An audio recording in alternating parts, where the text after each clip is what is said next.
Hello friends. आज मैं लेकर आया हूं आपके लिए 9th क्लास का हाफ ईयरली के एग्जाम के लिए महत्वपूर्ण प्रश्न।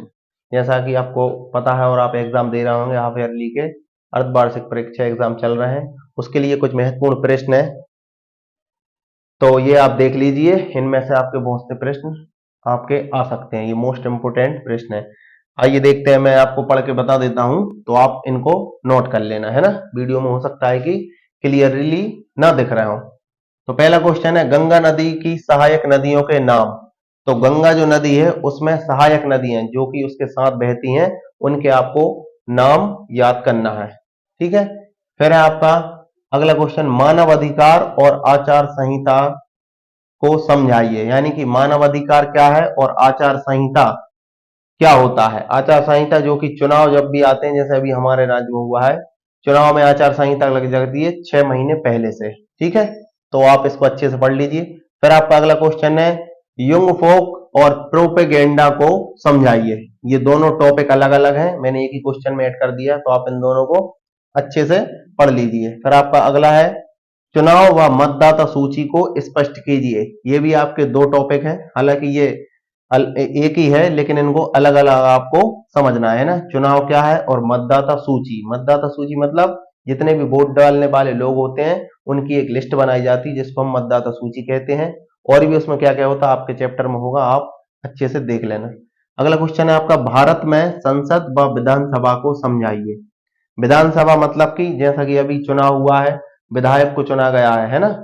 तो विधायकों से मिलकर विधानसभा बनती है और संसद से मिलकर आपका लोकसभा बनती है।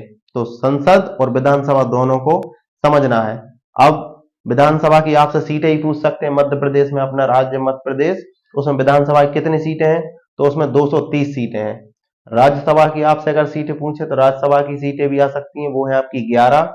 और लोकसभा की अगर सीटें पूछ सकते हैं तो वो है आपकी 29। ठीक है, तो ये भी आप याद रखिए। इनसे रिलेटिव जितने भी आपके क्वेश्चन है उन सभी को आपको विस्तार से याद रखना है। फिर है आपका अगला क्वेश्चन, हिटलर के जीवन पर प्रकाश डालिए। हिटलर वाला प्रश्न हर मतलब परीक्षा में आता है, लगभग लगभग 10th में भी आता है और 9th में भी आता है हिस्ट्री से। फिर आपका अगला क्वेश्चन है, फ्रांस व रूस की क्रांति को समझाइए। ये भी दो अलग अलग क्रांतियां हैं, एक ही क्वेश्चन कर दिया और ये मोस्ट इंपोर्टेंट प्रश्न है ना।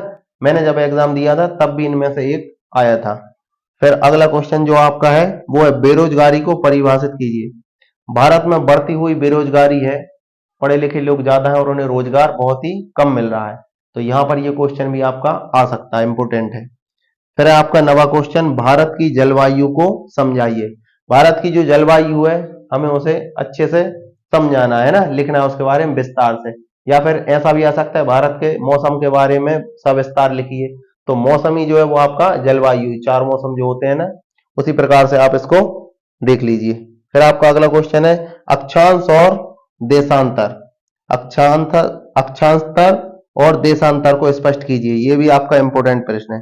फिर है आपका अगला, भारत की प्रमुख 4 झीलों के नाम लिखिए।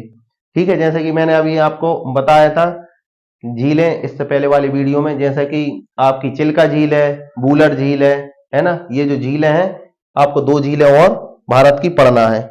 और फिर अगला क्वेश्चन है आपका, भारत के केंद्र शासित प्रदेशों के नाम लिखिए।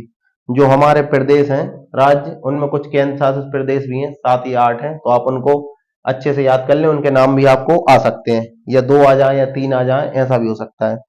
फिर अगला क्वेश्चन है आपका, खूनी रविवार की घटना। यह भी इंपोर्टेंट क्वेश्चन है, इसे भी आप पढ़ लेना, खूनी रविवार के घटना जो है। फिर है आपका, भारत में चुनाव प्रणाली को समझाइए। ये भी इसी क्वेश्चन से रिलेटिव है, चौथे वाले से, चुनाव व मतदाता को। ठीक है, तो भारत में जो चुनाव प्रणाली है, किस प्रकार से होता है चुनाव, कैसे इसका फॉर्म भरा जाता है, नामांकन फॉर्म भी आ सकता है आपका, है ना। तो आप इसको भी अच्छे से पढ़ लेना। फिर है आपका मोस्ट इंपोर्टेंट क्वेश्चन, जंगल की परिभाषा लिखिए। जंगल क्या होता है, वन। जंगल को वन भी आ सकता है, लिखा हुआ है ना। तो वन की परिभाषा या जंगल की परिभाषा लिखिए। अब इसमें आपका और भी आ सकता है, अगर ये 4 या 5 नंबर का आया तो इसमें आपके लाभ भी आ सकते हैं कि वनों से होने वाले लाभ, ये जंगल से लाभ। और फिर इसमें आजकल जो जंगलों की, वनों की कटाई की जा रही है, तो उसके बचाव के उपाय भी आ सकते हैं कि बचाव के उपाय भी लिखिए। जंगलों से हमें क्या क्या मतलब लाभ होता है ना। तो ये जंगल के बारे में आप पूरा विस्तार से पढ़ लेना। फिर आपका अगला क्वेश्चन है नारीवाद के प्रमुख उद्देश्यों को वर्णन कीजिए। ठीक है। फिर नेक्स्ट है आपका जनसंख्या वृद्धि को सविस्तार वर्णन करो। अब जनसंख्या वृद्धि जो है वो भी बहुत ही इंपॉर्टेंट आपका टॉपिक है, इसको आप अच्छे से पढ़ लेना। इससे रिलेटिव भी आपका किसी भी प्रकार का क्वेश्चन आ सकता है कि जनसंख्या वृद्धि से देश के लिए क्या हानियां है, मानव संसाधनों में जनसंख्या वृद्धि से क्या कमियां हो रही हैं, है ना।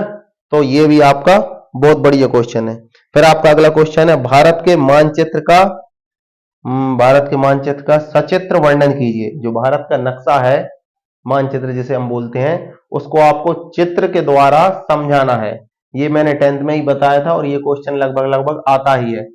और इसमें वो ये भी पूछ सकते हैं कि किन्हीं विभिन्न चीजों के नाम पूछ लें, जैसे कि झीलें, जैसे मैंने बताई, तो वो नाम से पूछ सकते हैं कि भारत के मानचित्र में चिल्का झील कहाँ पर है, या फिर जो अपने जितने ही पठार हैं, दक्कन का पठार है, मालवा का पठार है, इनको चिन्हित करके आपको बताना होगा। तो ये भी आप देख लीजिए कहाँ कहाँ, हिमालय पर्वत कहाँ पर है, या फिर जो आपके दर्रे हैं, बहुत से दर्रे हैं, उनके भी आ सकता है। तो ये सभी चीज आप नोट करके अच्छे से समझ के पढ़ लें, इसको 2-4 बार बना के देखेंगे तो वो आपको आ जाएगा।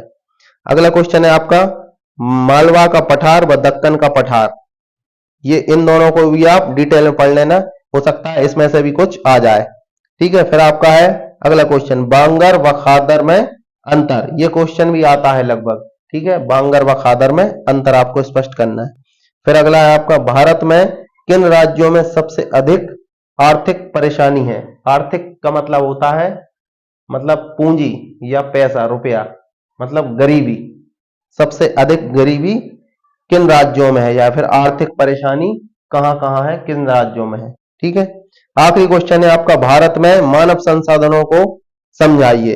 ठीक है, भारत में जो मानव संसाधन है आपको उन्हें समझाना। मानव संसाधनों से मतलब यह है कि उत्पादन के क्षेत्र में, आपने चैप्टर में पढ़ा होगा, उत्पादन के क्षेत्र में जो हम पूंजी लगाते हैं उसे मानव संसाधन कहते हैं। इसको आप डिटेल में पढ़ लीजिए, ये क्वेश्चन भी आपका आ सकता है।